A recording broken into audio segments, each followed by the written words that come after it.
So our next speaker, Laurel K. Teal, is a graduate of Hastings College, class of 2017.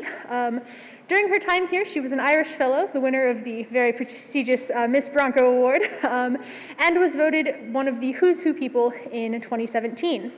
She studied under Dr. Bob Amio and Dr. Rob Babcock as a political science and history major. And Laurel then went on to receive an MA in American history from Boston College in 2019, where she studied under Dr. Heather Cox Richardson. Oh, wow, she's really cool. That's really impressive. Laurel also holds an MPA in Natural Resource Management from the University of Colorado at Denver, 2020, and her capstone was conducted on behalf of the Denver Water, analyzes sediment mitigation policy on the Upper South Platte River in lieu of catastrophic wildfire. The sediment traps she ultimately recommended to Denver Water still sit on the river to this day. So, Laurel also currently works for Parks and Wildlife in Castlewood Canyon State, Colorado Parks and Wildlife in Castlewood Canyon State Park. She's working towards a commission as a permanent park ranger. In addition to teaching visitors about the history of the area, she helps manage the park's land and groundwater aquifer, and also kind of responds to emergencies, runs the ranger station and the visitor center. Laurel, I will say, and she's like super cool, and also has one of the most intimidating, awesome resumes that I have ever heard. She also, in addition to all of these wonderful things here, makes some really, really good hot sauce. So really excited to have her here today, and take it away.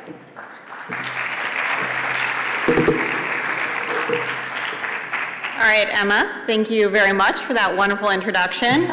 It is cool and surreal to be back at my alma mater, so thank you all for hosting me around like 5 years to the day of my senior year.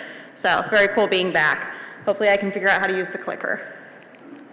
All right, so she already gave me a pretty good introduction, but like I said, a little bit about me. 7th generation Coloradan. I am an alumna of Hastings College. I graduated in 2017.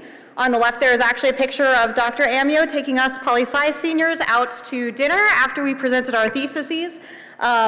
Still best friends with Nick, and Alexis is doing pretty well too. She started up a nice little family for herself. And then on the right is a picture of me only a few days ago working at Castlewood Canyon State Park. I was running our haunted history hike, which brought us by the dam ruins. So I've been talking about water in the West for quite a few days now. Let's see if I can keep the momentum rolling. Also have the MA in American History from Boston College. Like Emma said, Heather Richardson is really cool, and I live in constant fear of disappointing her every single day. And from there, I went on to get my MPA from the University of Colorado at Denver, where I worked for Denver Water. Now I'm with Colorado Parks and Wildlife. I'm actually about to be moved out of Castlewood Canyon State Park into Chatfield for the winter season. Chatfield is one of Colorado's big three. So one of the largest state parks. I'm actually launching our interpretive programs there and building up our exhibits so we can talk to visitors about water management in the Denver metro area, of which Chatfield is a critical part of our infrastructure. And then, of course, the history and archaeology of the area. But I'll be touching on that a bit more shortly. To start,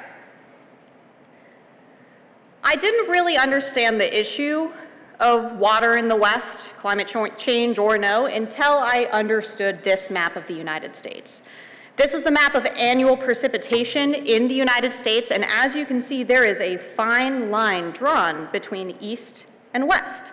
That line, roughly speaking, follows the 100th meridian, and I've done my best to outline it here. And as you can see, the states west of the 100th meridian, just outside of North Platte, Nebraska, receive about a fifth of the annual rainfall of the rest of the country, with big exception, of course, to the Pacific Northwest and to parts of Northern California. What does that look like on the ground?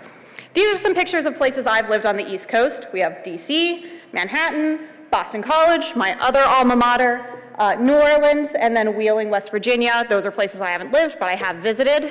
And one of the things that really defines the American East Coast are the trees. When the Puritans arrived in Massachusetts, they called it the howling wilderness. And the amount of trees there really startled them. It was quite different from England, which by that point had pretty much been deforested in their attempts to build a navy. The Midwest, which is where we are now, is not necessarily defined by trees, but it is still defined by a lot of water. The great rivers of the continent flow through the Great Plains. We have Chicago with the Mag Mile there. We do have some trees, that very wet environment of Abraham Lincoln's cabin, some shots of Nebraska, and then of course the Missouri River, which anybody in this area, I presume, is probably quite familiar with. Water is here too. Then we have the West Coast. Also, incredibly defined by the amount of water. It looks like the East. There's lots of trees, but there's also flowing rivers, the bulk of which that, otherwise isn't really found outside of the Midwest. Now that is very different from where I'm from, the interior West. The difference in the photos is quite shocking. We have trees as well, but you'll notice they are not nearly as limb, they're not as forested, they're more spread out. That image that you have on the lower left is of the Rio Grande River at one of its widest portions, which is nowhere near as thick as the Ohio River that we saw in previous photos in one of its most narrow portions. And this, I think, is something that speaks to the heart of the West's struggles with climate and with its environment.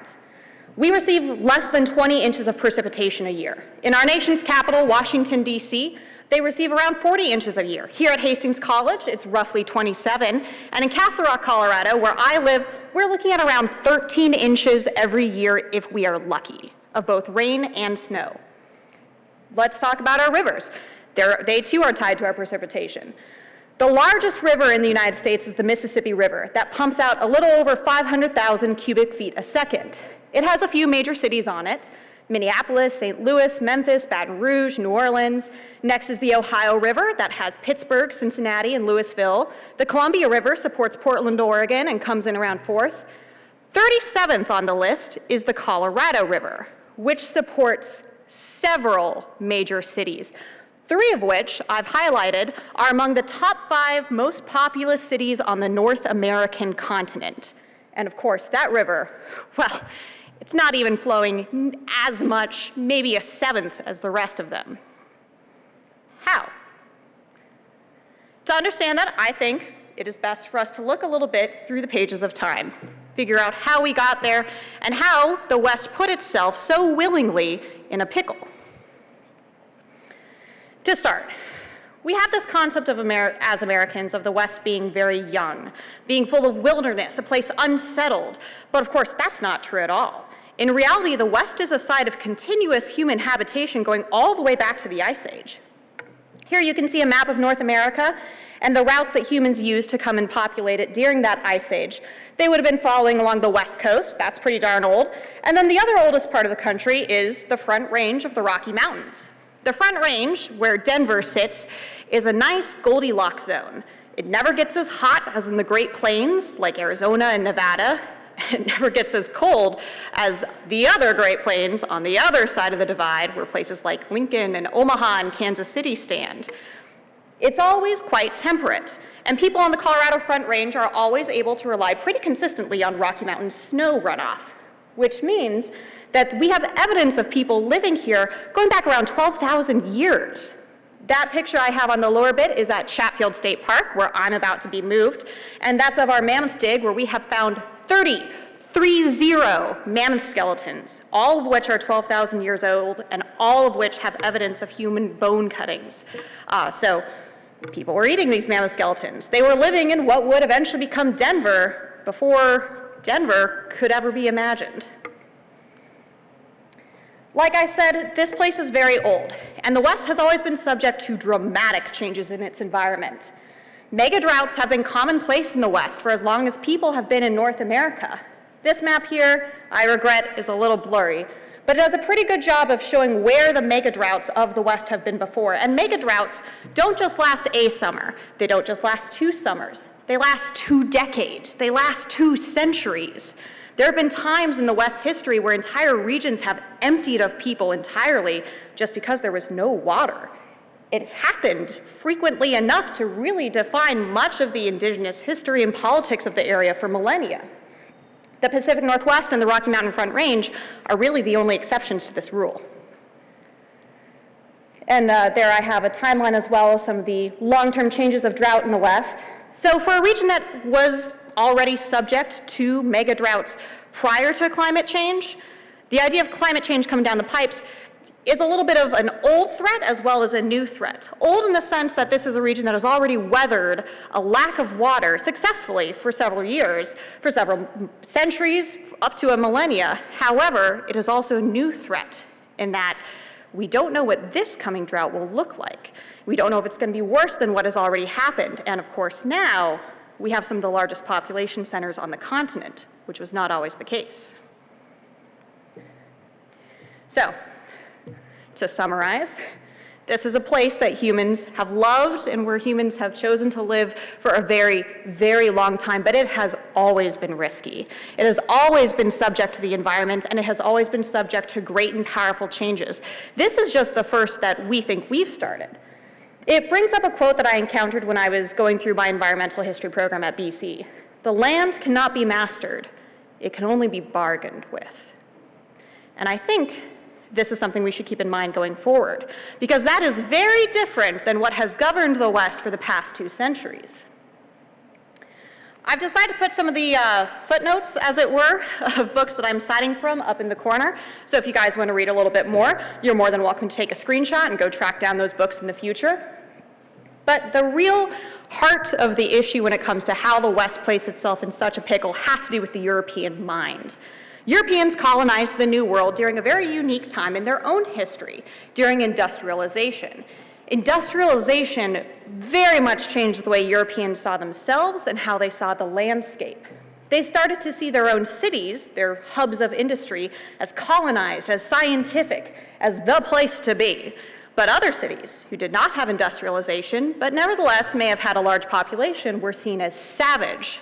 And everything else, well, that was wilderness. We've never touched it. We've never seen it. It's untouched by civilization, untouched by industry. It is wild. Though, of course, as we know, people have been here since the Ice Age. One of the best descriptions of this way of thinking that I've come across is the book Changes in the Land by William Cronin. That was his thesis at Yale. He's now one of the premier environmental historians in the country, chairs at the University of Wisconsin. And one of the things that he found and was able to provide really substantial evidence for is the fact that Native North Americans were doing land management to the scale that Europeans had been prior to industrialization. But because they didn't hold the same system of laws and because they didn't see the world in the same lens of the Enlightenment as Europeans, they were written off as wild and savage, even though they were doing some pretty cutting-edge things. They were doing wildfire mitigation, they were building dams, they were moving water resources. But because it wasn't done in the way that Europeans did themselves, it was viewed as something that was childlike, innocent, and ultimately other. So, this created something I think we're still fighting to this day. This perceived separation between nature that is paradoxically wild, sexy, indigenous, and also childlike, with the civilization, the city, which is seen as tame, prudent, white, and yet somehow, again paradoxically, because people are silly, a little corrupted as well. In reality, there's no way to separate nature from the city. There's no way to separate the people from the land. But because of how Europeans viewed the world through the lens of the Enlightenment, this became the rule of thumb, not just in Europe and the North American East, but in the West as well. This gave birth to my old nemesis, the myth of the frontier. The first historian to really touch on this was George Bancroft, who's known as America's first great historian post-1776. He believed that Americans were shaped by the howling wilderness of the East, all those big trees, all those flowing rivers. This, again, following the European thought, was wild, a place untouched by civilized people. At grad school, we used to joke that Bancroft was defined by great white men, TM, thinking great white thoughts, TM, in the great white wilderness, TM. And this really became the basis for how Americans as a whole saw themselves. They saw themselves as a people fundamentally shaped by the experience of living in their environment, which is certainly true. But they thought that environment was wild, something untouched, something that had to be conquered on a daily basis. This in turn gave rise to the Turner thesis that was presented at that wretched little World's Fair in Chicago back in 1893. There, Frederick Jackson Turner took Bancroft's idea and went a step further to elaborate that not only have Americans been reliant on colonizing the frontier, making it bend to our will, but that now the frontier was closed, for alas, with the Homestead Act, there is no frontier left to be found. Of course, we know this is nonsense. There was never really a frontier. People were always there. But it changed the way Americans started to view themselves once more. If we're defined by going out and conquering wild places and now there's no wild place to be found, what's to become of us? Well, perhaps we'll just, instead of conquering the land, take the time now to master it, which became the rule of thumb in the 20th century with the great big industrial improvements on land on water, such as the Hoover Dam that we know of today. Like I said, this is very different than what life, not just for pre-European people in the West was, but for actual Westerners, even during the time of Bancroft and even during the time of Turner. This is a very lived-in land. Santa Fe, New Mexico is 2 years older than Boston. And then, of course, it's a place that has always had conflict. Many Americans think that some of the first bloodshed to really occur over the West were the Indian Wars of the 1860s and 70s, but that's not true. Native American tribes, just like European kingdoms, were constantly at war, fighting over resources. The other thing about the West that perhaps contributed to its wild perception was the fact that it was lawless. Not necessarily in the sense that the law, people who would enforce it and write it down, were there, but in the sense that the laws that worked in the East did not work back West. For example, Spanish law was the rule of thumb. Much of the West used to fall in the Spanish Empire. And then there was the issue of nature to contend with. If there's not enough water to go around, it might be time to draft up some new legislation. The West was also unique because the environment was so hazardous. In the United States, post-Reconstruction, the West was a place where women could own property and vote. It was a place run essentially in some areas by emancipated men who then turned to the cowboy trade. It was a place that brought immigrants in by the hundreds of thousands to settle and civilize the land. It was a very diverse region. It was also a very urban region. Ironically, it was more urban than the United States East Coast.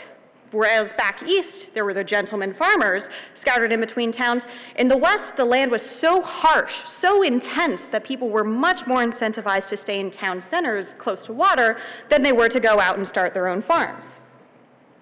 There was also the lingering issue of whose image the West would be made of.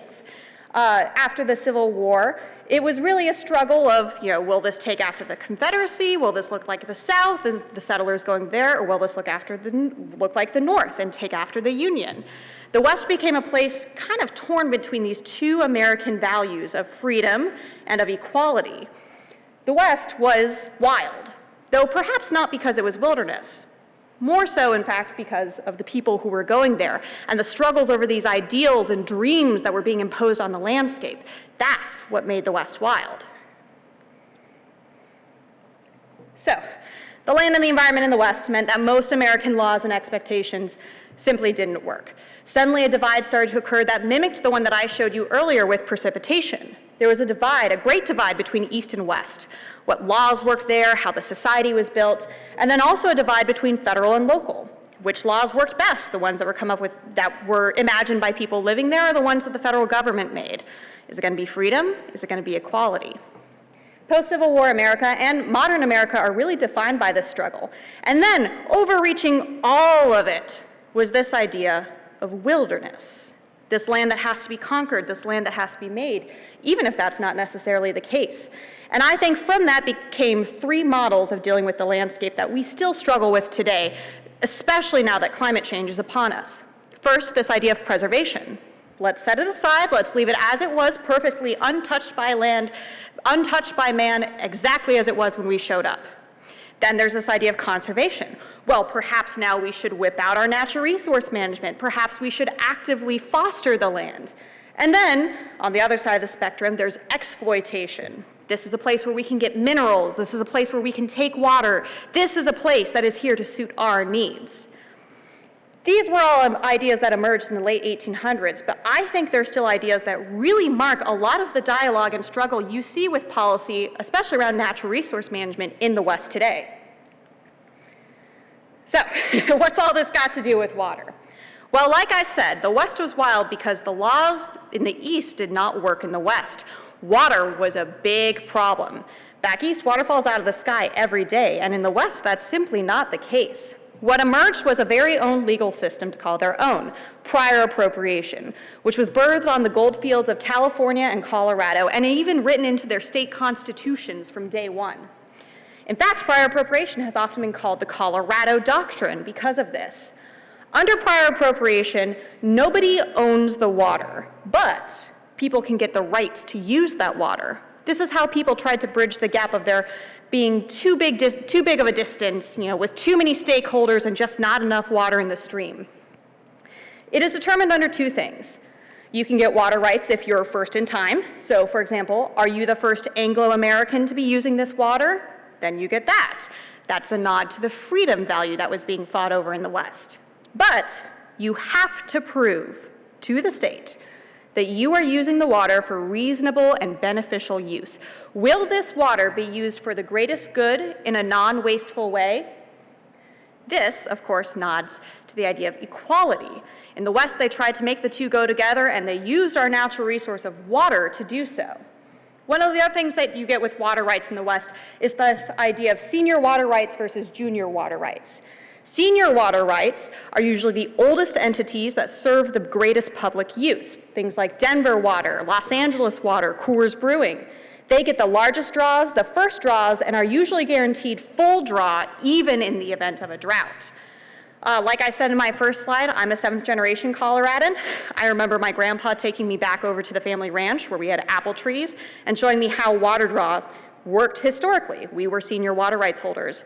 So every Tuesday, I think at like 6 p.m. or so, Grandpa would go out like his grandfather did, or rather his grandmother, with his pocket watch, and then exactly on the dot, he'd lift the basin, let the water come flowing into the ranch, and be timing it for 3 minutes, counting the cubic feet as it went by using his stopwatch and a few other meters. And then after 3 minutes exactly, cut it back off. And then, somewhere hopefully a few miles down the line, the next rancher took out his pocket watch and he pulled his draw. And so on and so forth until the draws started to get smaller and smaller and smaller, and the ranches got smaller as well. That's small fry stuff. Here we're kind of talking about the big holders, those public utilities, but I think it's a wonderful way to kind of imagine how the use of water in the West worked on the ground for much of our history. In response to this new legal system to divide up the water rose the compacts, the big river compacts. Out here in Nebraska, you guys have riparian law. If the water flows through your land, well, you can pull it. No one's counting how many gallons you take. No one's timing when you can do it. But in the West, suddenly it became a huge issue. If a peach farmer in western Colorado pulls too much, then a brewer in Nevada is not going to have enough to make ends meet. Or worse, people in Los Angeles who need water won't have it just for daily use. After 50 years spent with the states in the region in court dealing with a variety of issues, everything from, for example, desalination.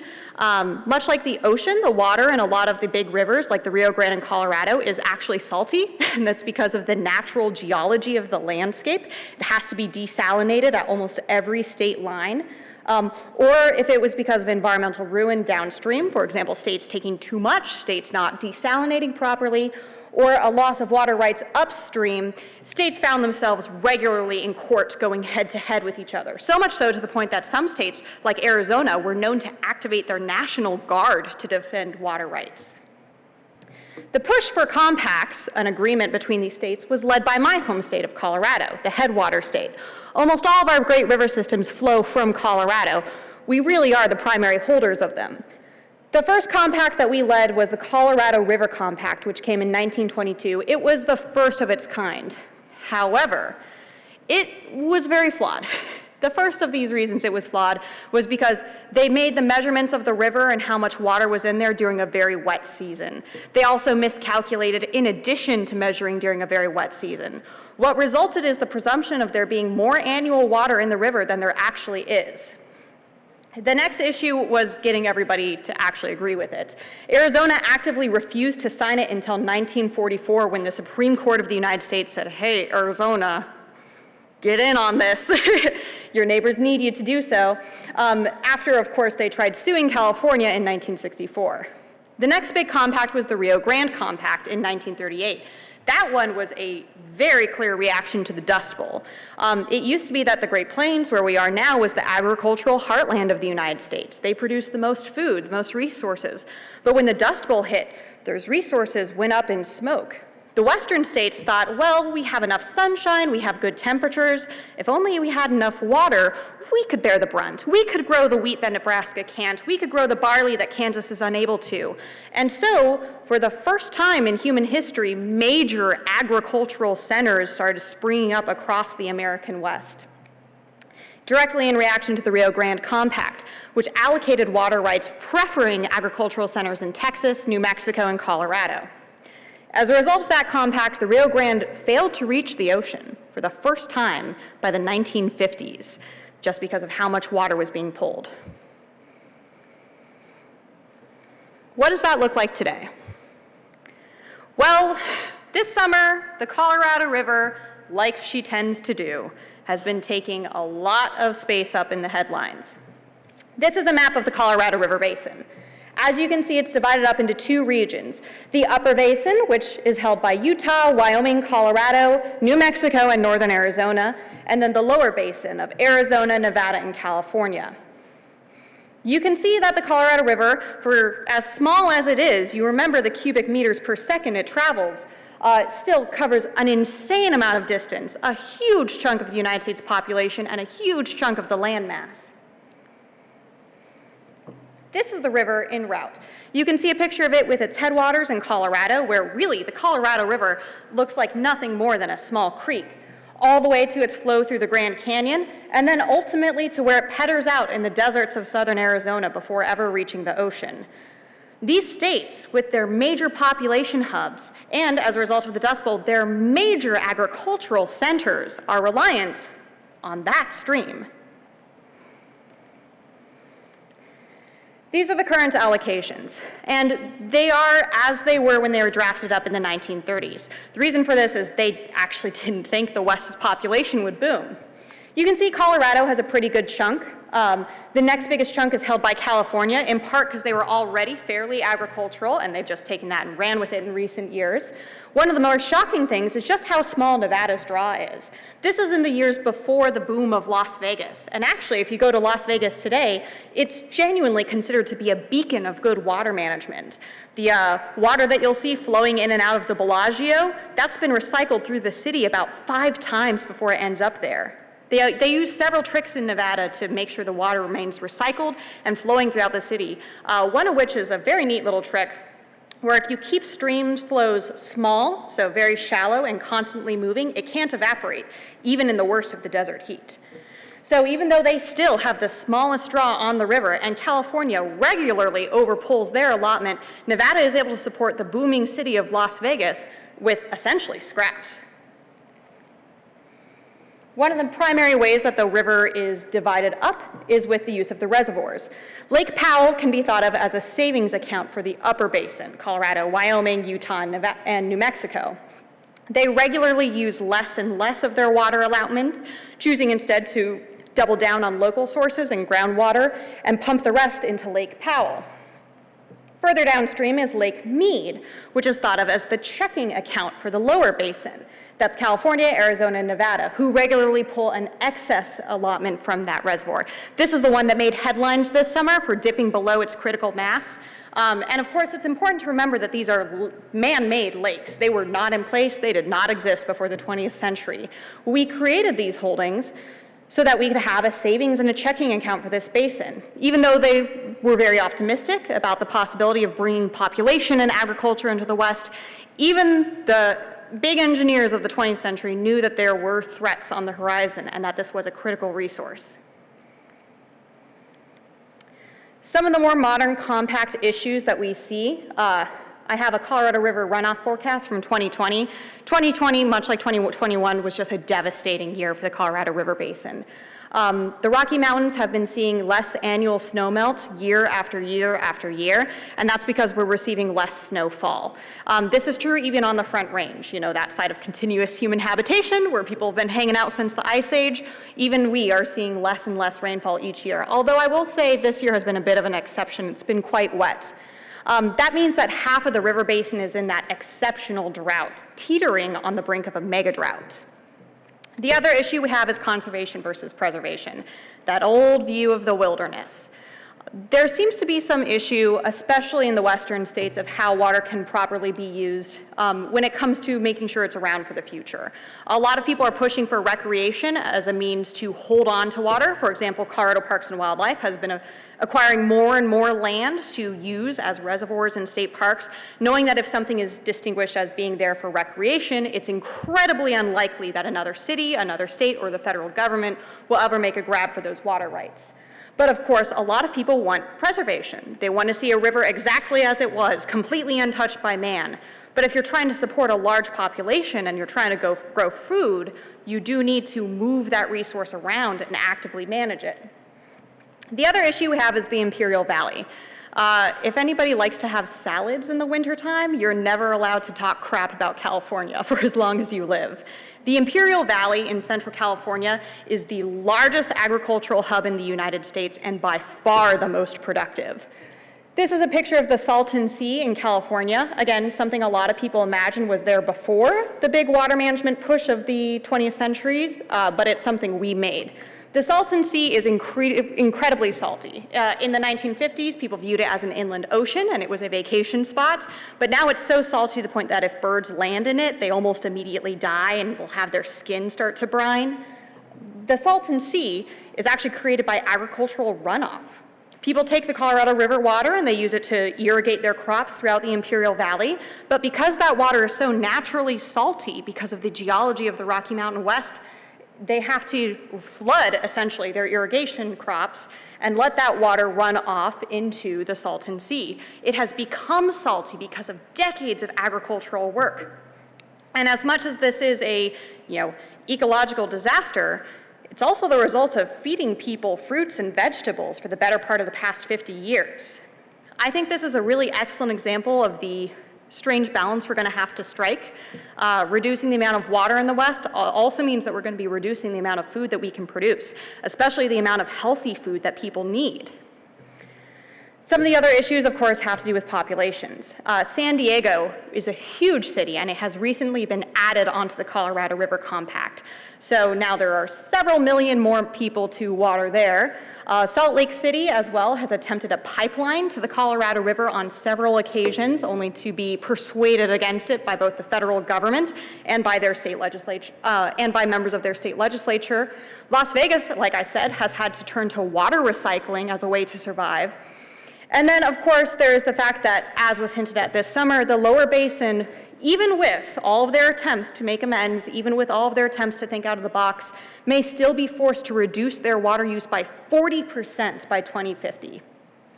A lot of people think you can turn to the groundwater in the West as a solution, but even that is notoriously unreliable.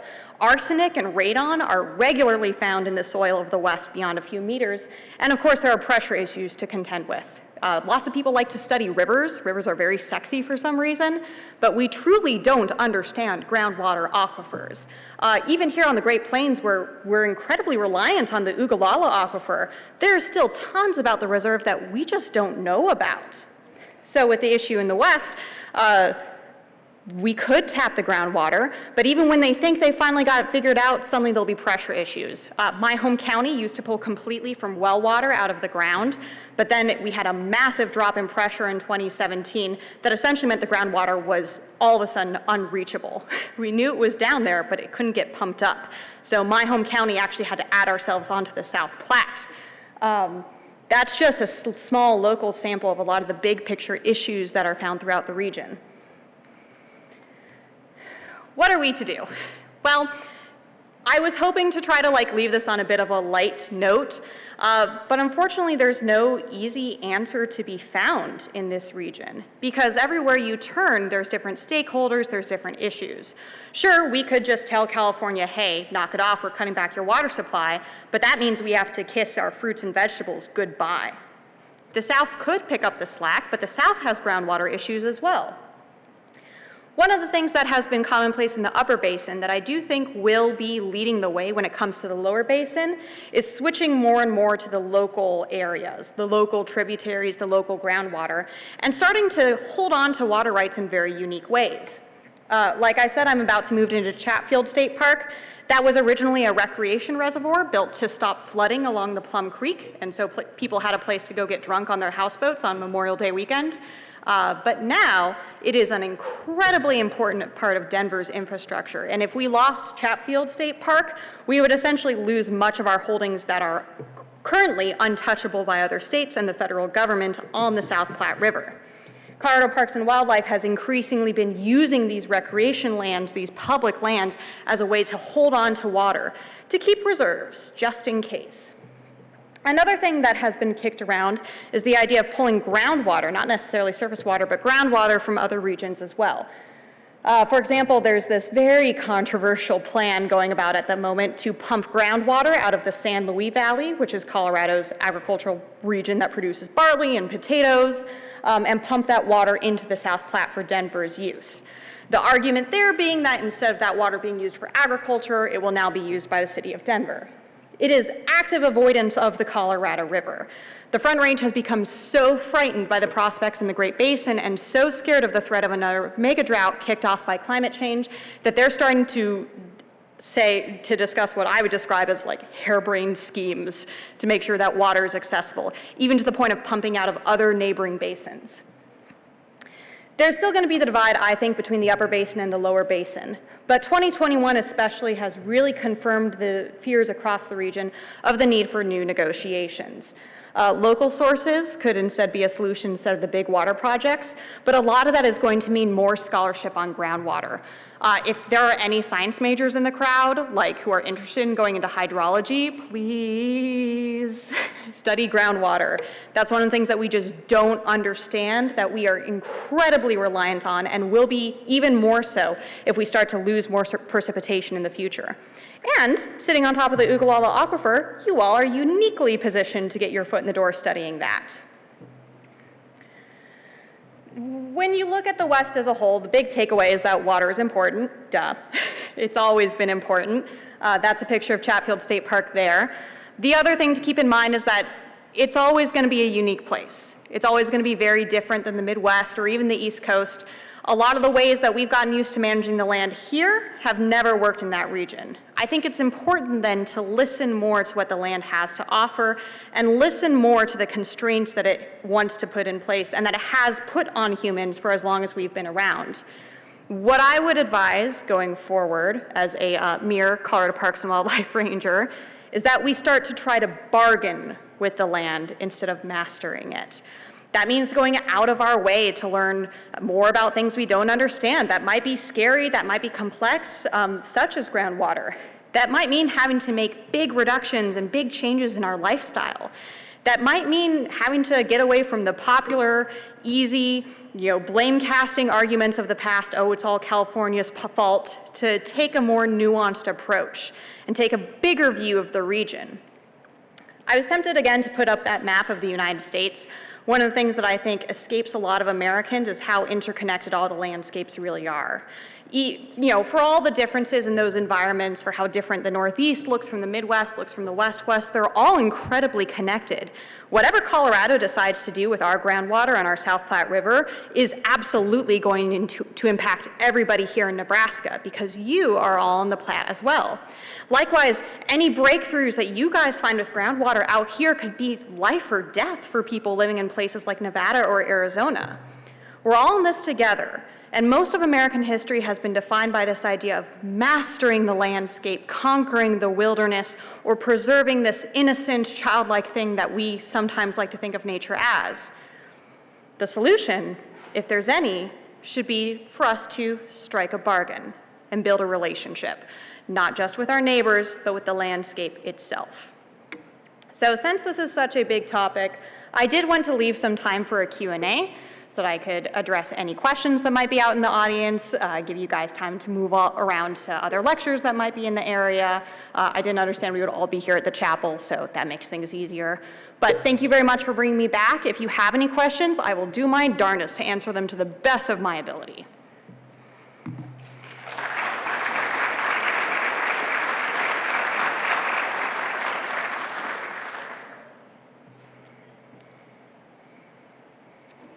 I think there's a hesitant hand. Yes, Rob?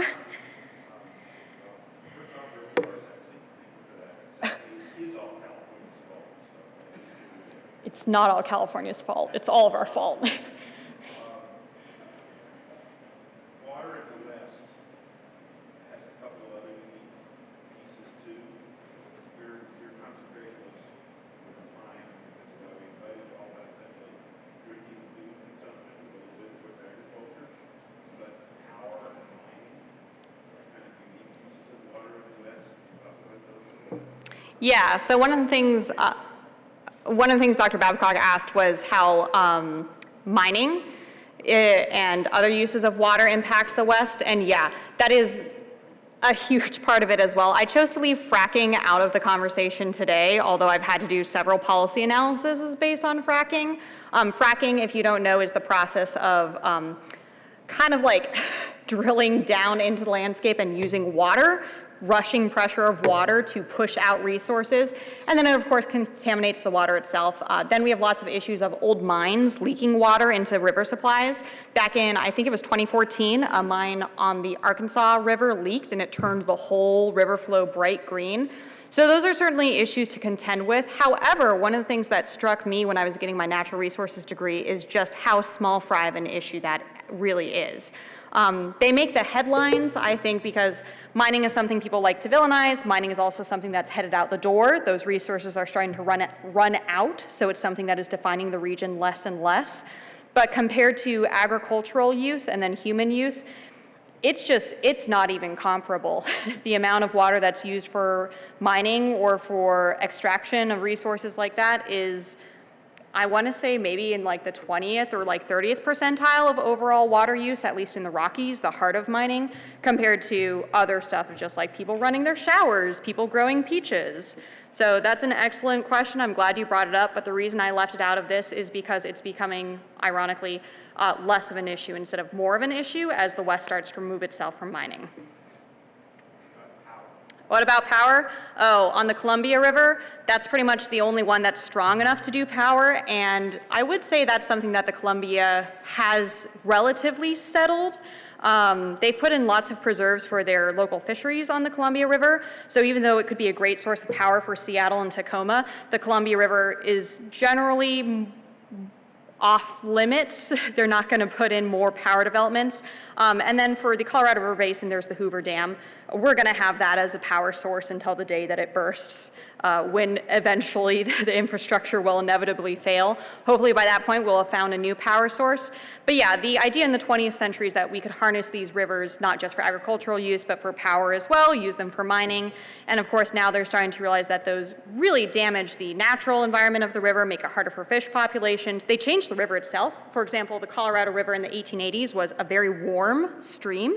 It was salty and it was warm to the touch, but now if you're rafting in the Grand Canyon, the water is cold, and that's because it's held back behind the Hoover Dam for so long that the temperature actually lowers. So whatever wildlife could have been living in the water before no longer can, just because the temperature is different. And of course that's tilted how we've come to think about our impact on the river itself when we put in power improvements. I hope I answered your question.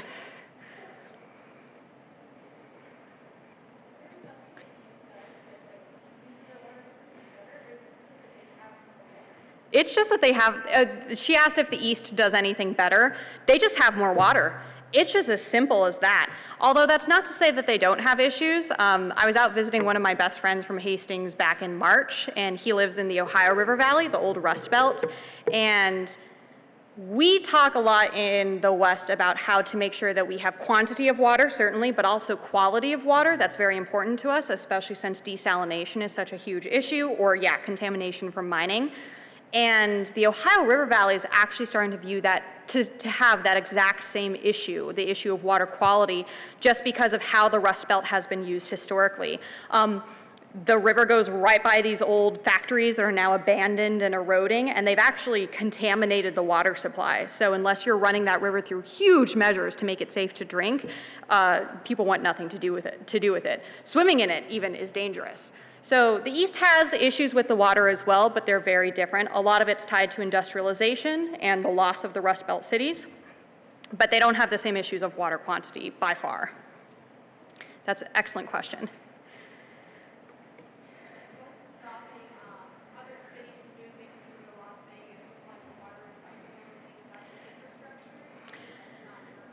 A lot of it is infrastructure. Las Vegas is in a unique position because they're such a new city and they've had such new growth, and they have smaller spaces. They're pretty hemmed in by federal land, so the city of Las Vegas is gonna always have to go up instead of out.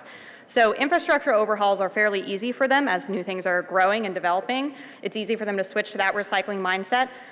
That's also, I think, how Nevadans tend to think. They're used to working with California and Arizona's scraps. But if you were to take that mindset and apply it to the Los Angeles sprawl or to the Denver sprawl, I think it would be incredibly difficult to transfer, do such a huge infrastructure overhaul of those land masses. But I do think Las Vegas is going to lead the way. I think more cities are going to have to start thinking Las Vegas, even if they don't want to. And I wish more did too. When I was getting my MBA, I was very frustrated by the fact that it seems every time someone pitches, hey, we could do this cool thing with the water, but your lifestyle is going to have to change, cities immediately smack it down. And that makes sense. People like their creature comforts, and change is scary.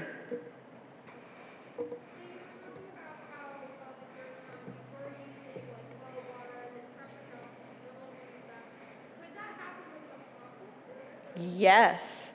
So she asked when we had our water pressure drop with our groundwater wells in my home county, could that happen with an aquifer? Yeah, and it did, and that was the aquifer. So that was the Dawson aquifer, which is actually the one that my state park taps right now, and we're one of the oldest tappers of that aquifer, so we're one of the big managers of it. We take the pressure every day, we check the water quality every day at my park, and then we report it to the local municipalities who also draw from it. We're starting to get more flow out of that, but it was an aquifer that people thought would be very resilient and very reliant, and that's how a lot of the city governments okayed big growth in the 1980s and 90s. And then, all of a sudden, in the middle of the recession, it just dropped off, and we couldn't get the water to come up, and we didn't know why. And so I think that really, to return to my emphasis of, if any of you want to study hydrology, study groundwater, because especially out here on the Ogallala, which is pretty easy to tap, it's so misunderstood, there's so little about it people actively understand that hypothetically speaking, the same thing could happen out here, and then you guys would be reliant on the rain just like we are, which is not great because the aquifer is the only thing that got the Great Plains out of the Dust Bowl. Any other questions? Though I believe we're creeping up on the time we're supposed to roll out, so I think we have room for one or two more.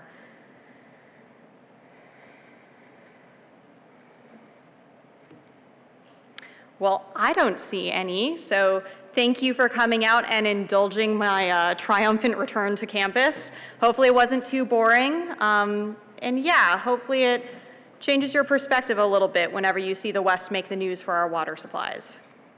Thank you very much.